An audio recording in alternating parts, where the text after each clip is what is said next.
女孩汉娜和莎拉是一对形影不离的好朋友，每年冬天，他们都会跟着父母前往一个偏僻的小岛度假。岛上的密林里有片废墟，废墟里面有一条又黑又长的地道，那是他们的探险圣地。每次钻进地道，女孩们就会讲鬼故事练胆，最吓人的还是汉娜讲的那个地窖女巫的故事。传说很久很久以前，岛上有一个奇怪的哑女，她的美貌和青春永驻，让村里的女人个个都嫉妒。最终，这些女人将哑女关进了地窖，任其自生自灭。然而哑女并没有死，反而在这黑暗的地窖中越活越远，成了真正的女巫，并立下诅咒：谁要是胆敢接近地窖，就会取代女巫永受囚禁之苦，除非能找到下一个替死鬼。故事讲到这儿，汉娜正准备抛出惊悚的结局，突然黑暗中窜出一个披头散发的影子，吓得他们魂飞魄散，撒腿就跑。等喘过气来，低头一看，衣服上不知何时沾满了血迹。没人知道那天他们在废墟里究竟经历了什么。总之，从那以后，汉娜和莎拉就再也没有踏足过那座小岛。时光流转，曾经形影不离的好姐妹渐渐失去了联系。两人的再度重逢是在20年之后的急诊室内。长大后的汉娜成了医生，那天她一看病历卡，整个人都愣住了。眼前这位生命垂危的女病患，居然就是她儿时最要好的朋友莎拉。有首歌的歌词是这么唱的：年少轻狂的好日子，一懂事就结束。说的是人一长大，烦心的事儿就会一件接着一件。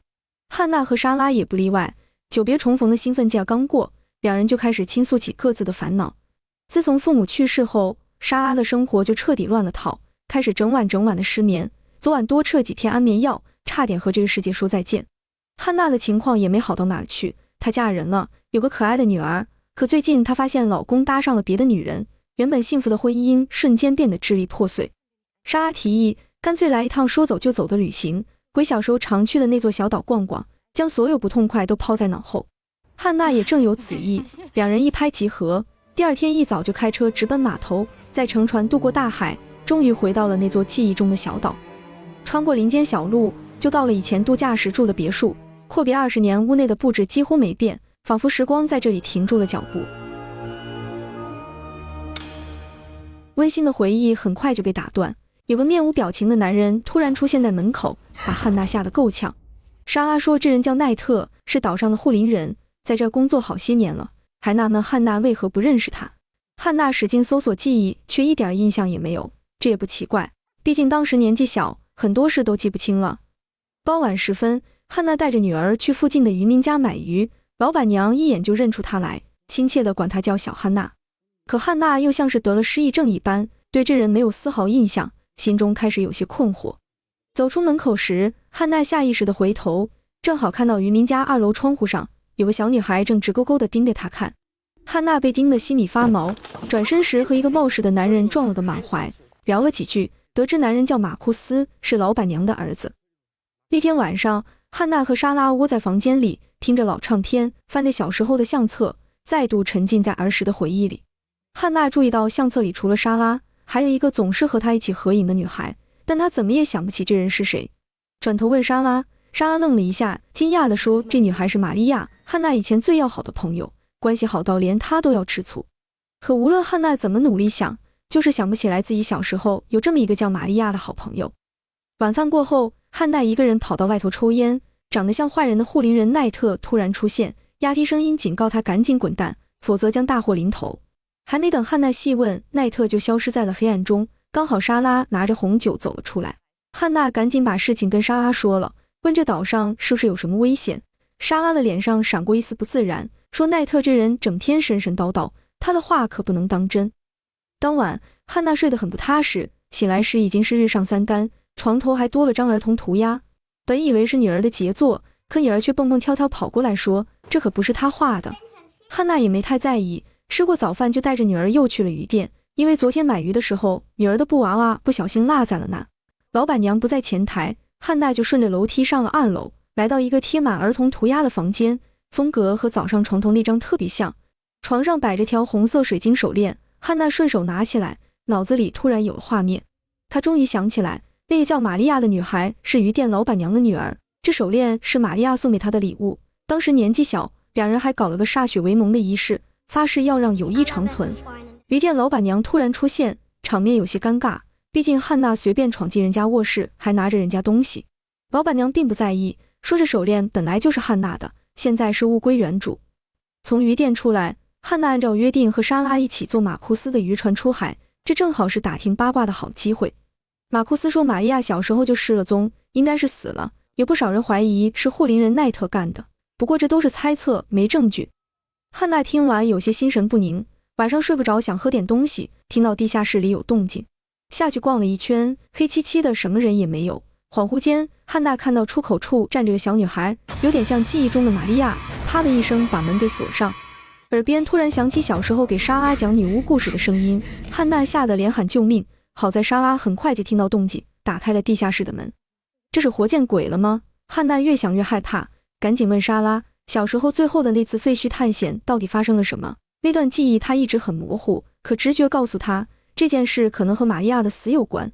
莎拉支支吾吾，兜着圈子不肯说。汉娜气不过，直接跑去质问护林人奈特，那天为什么要赶他走？大祸临头又是什么意思？奈特恨恨地说，是你们把他带回来的，你们不该那么做。一边说还一边望向汉娜身后。汉娜心头一惊，猛一回头，看见一个瘦弱的身影站在风雪中，正默默望着自己，正是记忆中的玛利亚。发现汉娜在看她，小女孩转身就跑，汉娜提心吊胆地追在后面，最后来到那座已经有20年没踏足过的废墟。借着月光，汉娜拨开铁丝网，钻进地道深处，找到了记忆中的地窖。掀开盖板的一瞬间，童年的回忆瞬间涌入脑海。那是最后一次去废墟探险的那个下午，当时不止汉娜和莎拉，玛利亚也在，还不小心掉进了地窖里。当时汉娜拼了命想要把她拉上来，可惜力气太小，没能成功。后来就和莎拉丢下玛利亚，自顾自跑了。意识到玛利亚的死可能和自己有关，汉娜几乎崩溃，流着泪告诉莎拉，自己已经想起了所有事。莎拉听完安慰她说，你当时不是已经尽力了吗？怎么今天还来责怪自己？可等汉娜转过身时，莎拉突然低声说了一句，错的不是我们，是你。次日一大早，汉娜就叫上莎拉，打算离开这里。莎拉的反应却有些大，抓住汉娜的手埋怨说，你这人永远都是那样，一有事就只会逃跑。这话让汉娜有些生气，甩开莎拉的手，决定自己走。可来到海边，却发现杜伦因天气原因停航了。关键时候，老公的电话又打不通，汉娜是既害怕又无助，突然想到可以找马库斯帮忙，让他用渔船送自己过海。不巧马库斯的船刚好坏了，汉娜傻了眼，跟着注意到马库斯的背影很眼熟，似乎自己小时候见过。再仔细一想，马库斯不就是玛利亚的弟弟吗？记得那是玛利亚出事后的第2天，汉娜离开小岛时，曾悄悄把玛利亚摔地窖里的事告诉他，还拜托他跟家里人说。想到这里，汉娜有一种如释重负的感觉，赶紧跑回去把这件事告诉莎拉，说错不在他们，要怪就怪马库斯不守信用，当年只要他把事情说出去，玛利亚就不会出事。可话虽这么说，汉娜悬着的心还是没能彻底放下。她有一种感觉，玛利亚还活着，就在这座岛上，正用怨恨的眼光在盯着自己。夜里，汉娜还是辗转反侧，难以入睡，听到地下室一直有人在说话，走近一看，却只看到女儿一个人。这时候，马库斯突然找上门，说船修好了，汉娜最好现在就带女儿跟他走，否则会有危险。汉娜哪敢再信他，果断拒绝。不料这马库斯相当执着，甚至还动起了粗，吓得汉娜大喊救命。好在莎拉来得及时，举着尖刀把马库斯给逼退。可谁又能想到，马库斯居然在离开别墅不久就被人给杀了，尸体就倒在海岸边。鱼店老板娘抱着儿子的尸体，恶狠狠地瞪着汉娜。汉娜吓坏了，怀疑是亡灵复仇，再次想到了逃跑。可等她跑回别墅，发现女儿不见了。莎拉眼角流血，跌跌撞撞地跑进来说，刚刚奈特跟疯了一样，强行把孩子给带走了。两人火速赶到林中的小木屋，看到奈特把孩子挡在身后，面对质问还特别的理直气壮，说他这是在保护这个孩子。还没等汉娜问个究竟，莎拉就扑上去和奈特扭打了起来。可他哪会是壮汉的对手，眼看着就要被掐死。情况危急，已容不得汉娜迟疑，在莎拉的催促下，把心一横，抓起斧头砍向了奈特，可用力过猛，自己也一头栽倒，摔晕了过去。好在孩子机灵，趁乱逃出木屋，躲回自己房间的床底下，正瑟瑟发抖时，有个小女孩来到他身边，安慰他别害怕。令人吃惊的是，这小女孩的长相居然和汉娜记忆里的玛利亚一模一样，原来这就是玛利亚鬼魂的真相。更令人惊讶的是，莎拉也回到了别墅，看到小女孩后，居然很生气地将她赶回了地下室。可怕的阴谋终于渐渐浮出水面，原来小女孩是莎拉的女儿，可莎拉为什么要对汉娜隐瞒她有女儿这件事呢？这背后到底有什么企图？另一边，汉娜刚刚从昏迷中醒来，空无一人的房间里，只有奈特那具冰冷的尸体，染血的斧头就攥在她手里。鱼店老板娘的声音从门口传来，语气冰冷且愤怒，控诉汉娜当年为什么要害死玛利亚，时隔20年又回来搞事，怂恿玛利亚杀死了自己的弟弟。汉娜先是一愣，跟着就恍然大悟，原来莎拉就是玛利亚，她没死，假冒莎拉把自己骗回这座小岛，是想为当年的事报仇。老板娘恨不得立刻杀了汉娜，可杀人始终不是一件容易的事，稍一迟疑，汉娜已经逃出了小木屋。脱困后，汉娜第一时间跑去了废墟，果然看到了玛利亚正蹲地上给地窖盖上盖板。汉娜知道女儿一定是被关进了地窖，强作镇定，然后趁玛利亚不注意把她打晕并绑了起来，却发现地窖上了锁。她彻底慌了，赶紧把玛利亚晃醒，并质问她为什么要这么做。当年的事不能全怪她，罪魁祸首应该是马库斯，而且已经遭到了报应。此话一出，玛利亚的脸上闪过痛苦和愤怒，开始说话帮汉娜恢复记忆，看看当年她究竟都干了些什么，有没有她嘴里说的那么的无辜。玛利亚从小就仰慕着比她大几岁的汉娜，她总是愿意为汉娜做任何事情，只希望能成为她的好朋友。那天，他们3个一起去废墟探险，发现了一个地窖，领头的汉娜就提议让玛利亚先下去看看。玛利亚心里其实很害怕，但她不敢拒绝，因为汉娜威胁说，如果她不下去，他们就不再是朋友。原本说好数到10，汉娜和莎拉就会把她拉上来，可等玛利亚抓着绳子爬进了地窖，他们却头也不回地跑了。他们骗了玛利亚，这可不是什么探险，而是汉娜刚刚想出来的女巫游戏，而玛利亚的角色就是被困在地窖里的女巫。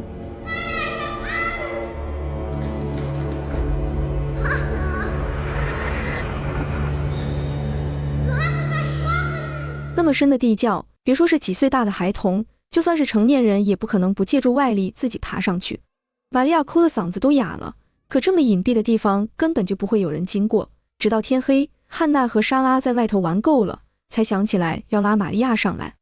然而不幸的是，绳子在拉扯的过程中断了，玛利亚虽拼命抓住了汉娜的手，可最后还是掉下去了，发出了好大的声响。望着地窖底一动不动的玛利亚，汉娜和莎拉吓惨了。刚好护林人奈特走了过来，看到了这一幕。为了不让事情败露，汉娜和莎拉就威胁奈特，敢说出去就告诉大家是他杀了玛利亚。奈特被吓住了，选择了乖乖闭嘴。Du hast mich da unten verrecken lassen, du bist einfach weggelaufen und hast mich vergessen. Wir waren Freunde, Hannah. 玛利亚被发现已经是几天之后，伤痛和恐惧把她折磨得不成人形，还因此得了严重的精神病。令人无法理解的是，玛利亚的妈妈觉得这很丢脸，为了面子就对外谎称玛利亚失踪，实际上是偷偷把她送进了精神病院。从那天开始，玛利亚就过上了白天打各种不明来历的针，晚上还要被男人欺负的地狱般的生活。她难过的想自杀，但强烈的复仇心情让她坚持活了下来。后来她怀孕了，以此为契机，她终于逃出了精神病院，之后又花了数年时间精心策划了这起复仇大戏。决定动手那天，玛利亚先干掉了莎拉，再冒险吞下安眠药，以久别重逢为切入点，冒充莎拉把汉娜骗回小岛。接着她看准时机，先后干掉了奈特和弟弟马库斯。这2个人，一个是隐瞒真相在先，冒出来碍事在后，另一个则仅仅是因为不小心弄坏了他心爱的鱼竿，就能狠心不说出姐姐的下落，所以玛利亚动起手来没有丝毫犹豫。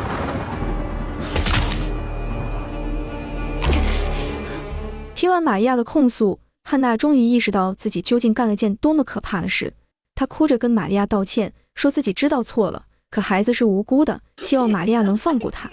玛利亚似乎被说动，任由汉娜拿走钥匙下地窖去救女儿，可等她挣脱了束缚，果断上前割断了绳索。汉娜重重地摔了下去，随着盖板被盖上，她终于能亲自体会一番玛利亚当初的恐惧与绝望。